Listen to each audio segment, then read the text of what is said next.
Dear students, ಇವತ್ತಿನ ಕ್ಲಾಸ್ನಲ್ಲಿ new chapter instalment ಬಗ್ಗೆ ತಿಳ್ಕೊಳ್ಳೋಣ.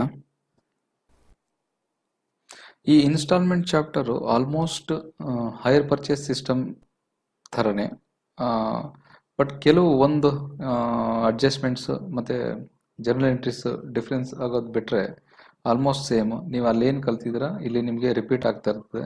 ಸೊ ಆ ಚಾಪ್ಟರ್ ಮೇಲೆ ನಿಮಗೆ ಹೋಲ್ಡ್ ಇತ್ತು ಅಂತ ಹೇಳಿದ್ರೆ ಇದು ತುಂಬ ಸಿಂಪಲ್. ಈ ಒಂದು ಇದು ತುಂಬಾನೇ ಸಿಂಪಲ್, ನಿಮಗೆ ನೋಡ್ತಿದ್ದಂಗೆ ಹೋಗ್ತಿದ್ದಂಗೆ ಗೊತ್ತಾಗುತ್ತೆ ನೋಡಿ. ಫಸ್ಟ್ ಅದರ ಮೀನಿಂಗ್ ನೋಡುವ. ಇನ್ಸ್ಟಾಲ್ಮೆಂಟ್ ಎಲ್ಲೆಲ್ಲಿ ಇದು ಮಾಡ್ತಾರೆ ಏನು ಅಂತ.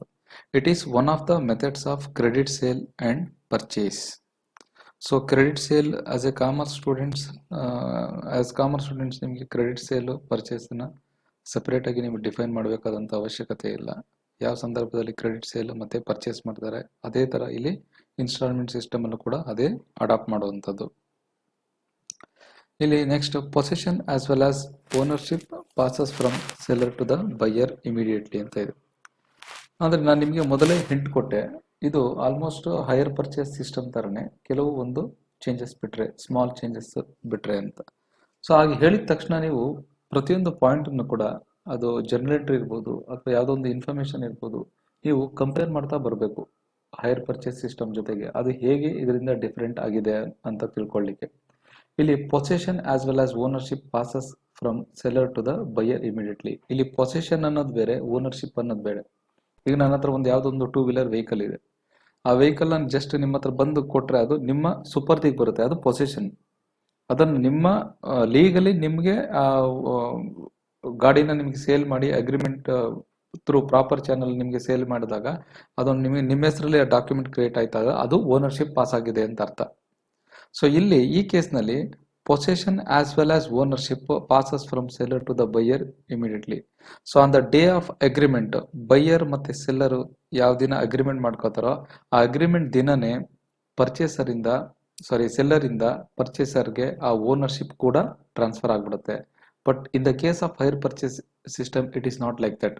ಅದು ಓನರ್ಶಿಪ್ ಇಮಿಡಿಯೇಟ್ಲಿ ಟ್ರಾನ್ಸ್ಫರ್ ಆಗಲ್ಲ.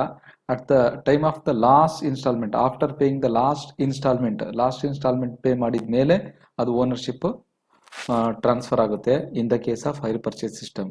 ಬಟ್ ಈ ಇನ್ಸ್ಟಾಲ್ಮೆಂಟ್ ಸಿಸ್ಟಮ್ ನಲ್ಲಿ ಅಗ್ರಿಮೆಂಟ್ ಆದ ದಿನನೇ ಓನರ್ಶಿಪ್ ಪರ್ಚೇಸರ್ಗೆ ಟ್ರಾನ್ಸ್ಫರ್ ಆಗುತ್ತೆ. Next the buyer pays the purchase price in instalments. ಅಲ್ಲೂ ಕೂಡ ಇನ್ಸ್ಟಾಲ್ಮೆಂಟ್ ಸಿಸ್ಟಮ್ ಅಲ್ಲಿ ಪೇ ಮಾಡ್ತಿದ್ವಿ, ಇಲ್ಲೂ ಕೂಡ ಇನ್ಸ್ಟಾಲ್ಮೆಂಟ್ ಅಲ್ಲಿ ಸಿಸ್ಟಮ್ ಅಲ್ಲಿ ಪೇ ಮಾಡ್ತೀವಿ. ಬಟ್ ಡಿಫ್ರೆಂಟ್ ಹೇಗೆ ಅನ್ನೋದನ್ನ ಮುಂದೆ ನೋಡುವ. In the event of default, seller has no right to repossess the goods. So in case ಒಂದು ಇನ್ಸ್ಟಾಲ್ಮೆಂಟ್ ಕಟ್ಲಿಕ್ಕೆ ಆಗದೆ ಇದ್ದಾಗ ನಾವು ಎಷ್ಟೋ ಪ್ರಾಬ್ಲಮ್ಸ್ನ ಸಾಲ್ವ್ ಮಾಡಿ ನೋಡಿದ್ವಿ. ಅಂತ ಡಿಫಾಲ್ಟ್ ಆದಂಥ ಕೇಸಸ್ನಲ್ಲಿ ಸೆಲ್ಲರ್ಗೆ ಇನ್ಸ್ಟಾಲ್ಮೆಂಟ್ ಸಿಸ್ಟಮ್ ಅಲ್ಲಿ ಅವನಿಗೆ ಯಾವುದೇ ರೈಟ್ಸ್ ಇರಲ್ಲ. ಸೊ ವಾಪಸ್ಸು ಅಸೆಟ್ ಅನ್ನು ತಗೊಂಡೋಗ್ಲಿಕ್ಕೆ, ತನ್ನ ಕಸ್ಟಡಿಗೆ ತಗೊಂಡೋಗ್ಲಿಕ್ಕೆ ಅವನಿಗೆ ಯಾವುದೇ ರೈಟ್ ಇರಲ್ಲ. ಬಟ್ ಹೈಯರ್ ಪರ್ಚೇಸ್ ಸಿಸ್ಟಮ್ ಅಲ್ಲಿ ಹಾಗಲ್ಲ. ಅವನ್ ಲಾಸ್ಟ್ ಇನ್ಸ್ಟಾಲ್ಮೆಂಟ್ ಕಟ್ಟೋ ತನಕನೂ ರೈಟ್ಸ್ ಇದ್ದೇ ಇರುತ್ತೆ ಸೆಲ್ಲರ್ಗೆ. ಅದನ್ನ ಯಾವ ಟೈಮಲ್ಲಿ ಆದ್ರೂ ಅವನು ತನ್ನ ಸುಪರ್ದಿಗೆ ತಗೋಬಹುದು in the case of default. Next, the seller can take legal action in the court of law of recovery. So ಯಾವ ರೀತಿ ಅವನು ಹಾಗಾದ್ರೆ ಆಕ್ಷನ್ ತಗೋಬೇಕು ಅಂತ ಹೇಳಿದ್ರೆ ಅವನು ಕೋರ್ಟ್ ಅಲ್ಲಿ ಕೇಸ್ ಹಾಕಿ ಫೈಟ್ ಮಾಡಬೇಕಾಗತ್ತೆ. Next, let us look into the distinction between hire purchase system and instalment system. So ಹಾಗಾದ್ರೆ ಹೈಯರ್ ಪರ್ಚೇಸ್ ಸಿಸ್ಟಮ್ಗೂ ಇನ್ಸ್ಟಾಲ್ಮೆಂಟ್ ಸಿಸ್ಟಮ್ಗೂ ಇರುವಂತ ಮೇಜರ್ ಡಿಫರೆನ್ಸ್ ಏನು ಇಲ್ಲಿ ಪಾಯಿಂಟ್ ಔಟ್ ಮಾಡಿದ್ದೀನಿ. Hire purchase system, then installment system. So higher purchase system, it is governed by the higher purchase act. So ಪ್ರತಿಯೊಂದು ಸಿಸ್ಟಮ್ಗೂ ಕೂಡ ಒಂದೊಂದು ಆಕ್ಟ್ ಗವರ್ನ್ ಮಾಡ್ತಾ ಇದೆ. ಸೊ ಹೈಯರ್ ಪರ್ಚೇಸ್ ಸಿಸ್ಟಮ್ ಅಲ್ಲಿ ಅಗ್ರಿಮೆಂಟ್ ಮಾಡ್ಕೋಬೇಕು ಅಂತ ಹೇಳಿದ್ರೆ ಹೈಯರ್ ಪರ್ಚೇಸ್ ಆಕ್ಟ್ 1972 ಪ್ರಕಾರ ಇರುವಂತಹ ರೂಲ್ಸ್, ರೆಗ್ಯುಲೇಷನ್ಸ್, ಕಂಡೀಷನ್ಸ್ ನ ಫುಲ್ಫಿಲ್ ಮಾಡಬೇಕು. ಹಾಗೆ ಇನ್ಸ್ಟಾಲ್ಮೆಂಟ್ ಸಿಸ್ಟಮ್ ನಲ್ಲಿ it is govern by the sale of goods act 1930 ಪ್ರಕಾರ ಏನು ರೂಲ್ಸ್, ರೆಗ್ಯುಲೇಷನ್ಸ್, ಕಂಡೀಷನ್ಸ್ ಇದೆಯೋ ಅದು ಇನ್ಸ್ಟಾಲ್ಮೆಂಟ್ಗೆ ಸಿಸ್ಟಮ್ಗೆ ಅಪ್ಲೈ ಆಗುತ್ತೆ. Next, the ownership passes to the buyer on payment of last installment. Already I have explained. So ಈ ಕೇಸ್ನಲ್ಲಾದರೆ last instalment payment ಆದಮೇಲೆ ಪರ್ಚೇಸರ್ಗೆ ownership pass ಆಗುತ್ತೆ. But in the case of instalment system the ownership passes immediately as in the case of usual sale. So ಒಂದು ಗೂಡ್ಸನ್ನು ನೀವು ಯಾವುದಾದ್ರು purchase ಮಾಡ್ಲಿಕ್ಕೆ ಹೋದಾಗ immediately ನಿಮಗೆ ownership ಹೇಗೆ ಟ್ರಾನ್ಸ್ಫರ್ ಆಗುತ್ತೋ ಇಲ್ಲೂ ಕೂಡ ಇನ್ಸ್ಟಾಲ್ಮೆಂಟ್ ಸಿಸ್ಟಮ್ನಲ್ಲೂ ಕೂಡ ಹಾಗೆ. Next, the seller may take possession of the goods on buyers default. ಇದು ಕೂಡ ನಾನು ಎಕ್ಸ್ಪ್ಲೇನ್ ಮಾಡಿದೆ ನಿಮಗೆ. Next, the seller can sue for price, he cannot repossess the goods. So ಅವನು ಸುಪರ್ತಿಗೆ ತಗೋಬೇಕು ಅಂತ ಹೇಳಿದ್ರೆ ಅವನು ಕೋರ್ಟಲ್ಲಿ ಕೇಸ್ ಹಾಕಬೇಕು. Next, the purchaser cannot hire out, sell, pledge or against the goods, assign the goods.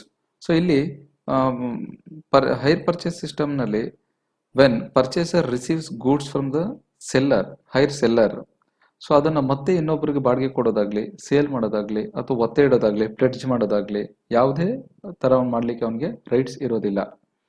But in the case of instalment system buyer ಅದನ್ನು ಯಾವುದೇ ರೀತಿಯಾದರೂ ಡಿಸ್ಪೋಸ್ ಮಾಡ್ಬೋದು. Next, the purchaser is not responsible for risk of loss even after he has taken care.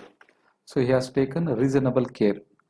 ಈಗ ಇವನ್ purchaser ಇದರಲ್ಲಿ hire purchase system ಅಲ್ಲಿ purchaser ಒಂದು ಸಾರಿ ಅವನ ಹತ್ರ asset ಅದು ಬಂದ ಮೇಲೆ ಅವನು ಅಟ್ಮೋಸ್ಟ್ ಕೇರ್ ತಗೊಂಡಾದ್ಮೇಲೆ ಕೂಡ ಇನ್ ಕೇಸ್ ಅದಕ್ಕೇನಾದ್ರು ಡ್ಯಾಮೇಜ್ ಆಯಿತು, ಲಾಸ್ ಆಯಿತು ಅಂತ ಹೇಳಿದಾಗ ಅದಕ್ಕೆ ಪರ್ಚೇಸರ್ ರೆಸ್ಪಾನ್ಸಿಬಲ್ ಅಲ್ಲ.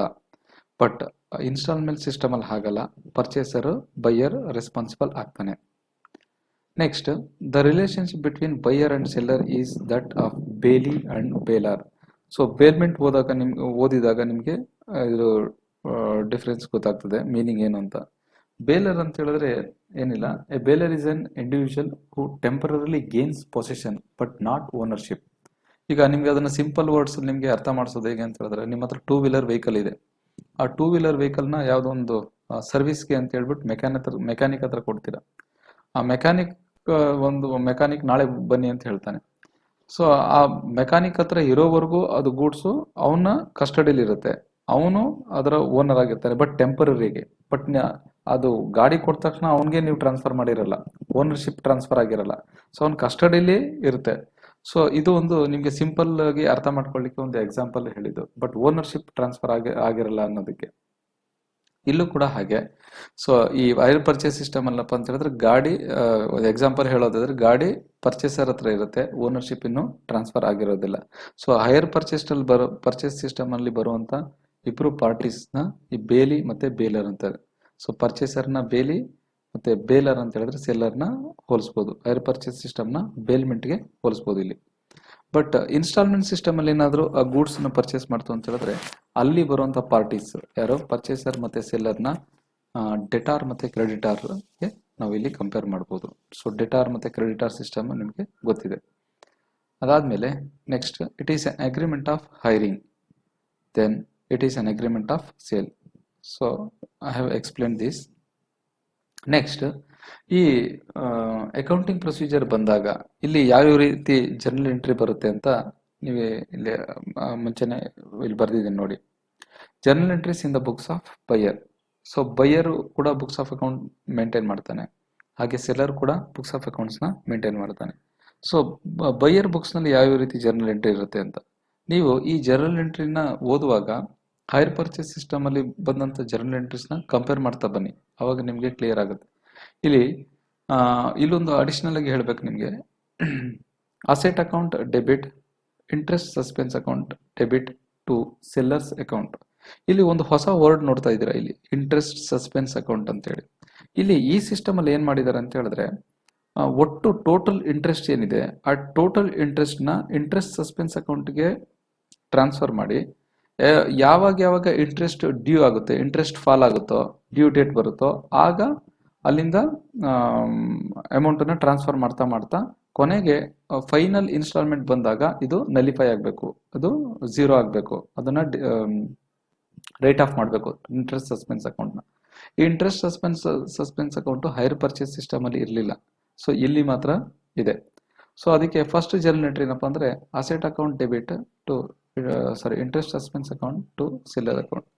ಸೊ ಕ್ಯಾಶ್ ಪ್ರೈಸ್ ಏನಿದೆ ಅಸೆಟ್ ಅದು ಫುಲ್ಲು ಡೆಬಿಟ್ ಮಾಡಬೇಕು, ಮತ್ತೆ ಟೋಟಲ್ ಇಂಟ್ರೆಸ್ಟ್ ಏನಿರುತ್ತೆ ಅದನ್ನು ಕೂಡ ಡೆಬಿಟ್ ಮಾಡಿ, ಆಮೇಲೆ ಟೋಟಲ್ ಇನ್ಸ್ಟಾಲ್ಮೆಂಟ್ ಪ್ರೈಸ್ ಏನಿದೆ ಅದಷ್ಟನ್ನು ಸೆಲ್ಲರ್ ಅಕೌಂಟ್ಗೆ ಕ್ರೆಡಿಟ್ ಮಾಡಬೇಕು. ಇಲ್ಲಿ ನಾನು ರೀಸನ್ ಬರೆದಿದ್ದೀನಿ ಈ ಜರ್ನಲ್ ಎಂಟ್ರಿ ಏನು ಅನ್ನೋದು for purchase of asset. Next second journal entry seller ಅಕೌಂಟನ್ನ ಡೆಬಿಟ್ ಮಾಡಿ ಬ್ಯಾಂಕ್ ಅಕೌಂಟನ್ನ ಕ್ರೆಡಿಟ್ ಮಾಡ್ತೀವಿ for down payment made.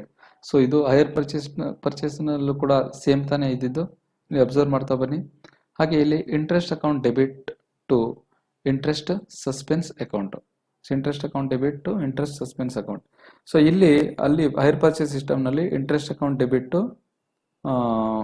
Seller ಅಕೌಂಟನ್ನು ಕ್ರೆಡಿಟ್ ಮಾಡ್ತಿದ್ದೀವಿ. ಇಲ್ಲಿ ಒಟ್ಟು ಇಂಟ್ರೆಸ್ಟ್ ಸಸ್ಪೆನ್ಸ್ ಅಕೌಂಟ್ಗೆ ಇಲ್ಲಿ ಡೆಬಿಟ್ ಮಾಡಿರೋದ್ರಿಂದ ಇಲ್ಲಿ ಯಾವಾಗ ಇಂಟ್ರೆಸ್ಟ್ ಡ್ಯೂ ಆಗುತ್ತೋ ಅಲ್ಲಿ ಕ್ರೆಡಿಟ್ ಮಾಡ್ತಾ ಬರಬೇಕು. At the end of the final installment ಇದನ್ನು ರೈಟ್ ಆಫ್ ಮಾಡಬೇಕು. So interest account debit to interest suspense account for interest due.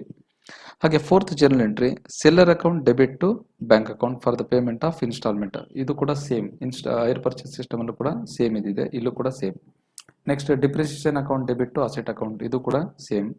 Then profit and loss account debit interest account debit to interest account to depreciation account, ಇದು ಕೂಡ hire purchase system ಅಲ್ಲಿ same ಇದೆ ನೋಡಿ. 1 so 2 3 4 ಇದಿಷ್ಟು 4 journal entry ಇಲ್ಲಿ repeat ಆಗಿದೆ. ನೀವು ಕಲಿಬೇಕಾಗಿರೋದು ಒಂದೇ ಒಂದು ಇಂಟ್ರೆಸ್ಟ್ ಸಸ್ಪೆನ್ಸ್ ಅಕೌಂಟ್, ಮತ್ತೆ ಇಲ್ಲಿ ಇಂಟ್ರೆಸ್ಟ್ ಡ್ಯೂ ಆದಾಗ ಇದಕ್ಕೊಂದು ಜರ್ನಲ್ ಎಂಟ್ರಿ. ಈ ಚಾಪ್ಟರ್ ನಲ್ಲಿ ನೀವು ಎಕ್ಸ್ಟ್ರಾ ಕಲಿತಾ ಇರೋದು 2 ಜರ್ನಲ್ ಎಂಟ್ರಿ. ಈ 4 ನೀವೆಲ್ಲ ಕಲ್ತಿದ್ದೀರಾ ಹೈಯರ್ ಪರ್ಚೇಸ್ ಸಿಸ್ಟಮ್ ಅಲ್ಲಿ, ಅದರಿಂದ ಜಾಸ್ತಿ ನಾನು ಎಕ್ಸ್ಪ್ಲನೇಷನ್ ಕೊಡ್ಲಿಕ್ಕೆ ಹೋಗ್ತಾ ಇಲ್ಲ. ಸೊ ಆಲ್ಮೋಸ್ಟ್ ಇದು ಸೇಮ್ ಅದೇ ತರ ಇರೋದ್ರಿಂದ. Next journal entries in the books of seller. So seller ಕೂಡ ಬುಕ್ಸ್ ಆಫ್ ಅಕೌಂಟ್ ಮೇಂಟೈನ್ ಮಾಡ್ತಾನೆ. ಅವನ ಬುಕ್ಸ್ ನಲ್ಲಿ ಯಾವ ರೀತಿ ಜರ್ನಲ್ ಎಂಟ್ರಿ ಬರುತ್ತೆ ಅಂತ, ಅಸೆಟ್ ಅನ್ನ ಸೇಲ್ ಮಾಡಿದಾಗ ಪರ್ಚೇಸರ್ ಅಕೌಂಟ್ ಡೆಬಿಟ್ ಮಾಡಿ, ಸೇಲ್ಸ್ ಅಕೌಂಟ್ ಕ್ರೆಡಿಟ್ ಮಾಡಿ, ಮತ್ತೆ ಇಂಟ್ರೆಸ್ಟ್ ಸಸ್ಪೆನ್ಸ್ ಅಕೌಂಟ್ ನ ಕ್ರೆಡಿಟ್ ಮಾಡಬೇಕು. ಇಲ್ಲೂ ಕೂಡ ಇಂಟ್ರೆಸ್ಟ್ ಸಸ್ಪೆನ್ಸ್ ಅಕೌಂಟ್ ಇಲ್ಲಿ ಬರ್ತಾ ಇದೆ, ಅದನ್ನೊಂದು ಅಬ್ಸರ್ವ್ ಮಾಡಿ. ಅದೊಂದು ಚೇಂಜಸ್ ಅಂತ ನೀವು ಕಲ್ತ್ಕೊಂಡ್ರೆ ಸಾಕು ಈ ಚಾಪ್ಟರ್ ಬಂದಾಗೆ. Next bank account debit to purchaser account, ಇದು ಕೂಡ ಸೇಮ್ ರಿಪೀಟ್ ಆಗ್ತಾ ಇದೆ. ಸೊ ಡೌನ್ ಪೇಮೆಂಟ್ ನ ರಿಸೀವ್ ಮಾಡಿದಾಗ ಅಲ್ಲೂ ಕೂಡ ಸೇಮ್ ಇತ್ತು. ಸೊ ಇಲ್ಲಿ interest suspense account debit to interest account, ಇದು ಕೂಡ ನ್ಯೂ. ಇದೊಂದು ಅಡ್ಜಸ್ಟ್ಮೆಂಟು 1 ಮತ್ತೆ 3 ಇವೆರಡು ಅಡ್ಜಸ್ಟ್ಮೆಂಟ್ನ ನೀವು ಜರ್ನಲ್ ಎಂಟ್ರೀಸ್ನ ನೀವು ಕಲ್ತ್ಕೊಂಡ್ರೆ ಸಾಕು. ಇಲ್ಲಿ ಬರುವಂಥದ್ದು 5 journal entry. Next bank account debit to purchaser account, ಇದು ಕೂಡ repeated journal entry hire purchase ಅಲ್ಲಿ ಇರುವಂಥದ್ದೇ. Next interest account debit to profit and loss account, ಇದು ಕೂಡ ರಿಪೀಟೆಡ್ ಆಗಿರುವಂಥದ್ದೇ. So in the books of seller depreciation ಬರಲ್ಲ, ಯಾಕಂದ್ರೆ asset ಇರೋದು ಪರ್ಚೇಸರ್ ಹತ್ರ. ಸೊ ಇದಿಷ್ಟು ನಿಮ್ಮ ಥಿಯರಿ ಪಾರ್ಟು. ಇದ್ರ ಹೊರತಾಗಿ ನಿಮಗೆ ಏನಾದ್ರು ಡೌಟ್ ಇತ್ತು ಅಂತ ಹೇಳಿದ್ರೆ ಮೆಸೇಜ್ ಮಾಡ್ಬೋದು ಅಥವಾ ಕಾಲ್ ಮಾಡ್ಬೋದು. ಸೊ ನೆಕ್ಸ್ಟ್ ವಿಡಿಯೋಲಿ ನಿಮಗೆ ಪ್ರಾಬ್ಲಮ್ನ ಹೇಗೆ ವರ್ಕೌಟ್ ಮಾಡೋದು ಅಂತ ಹೇಳ್ತೀನಿ.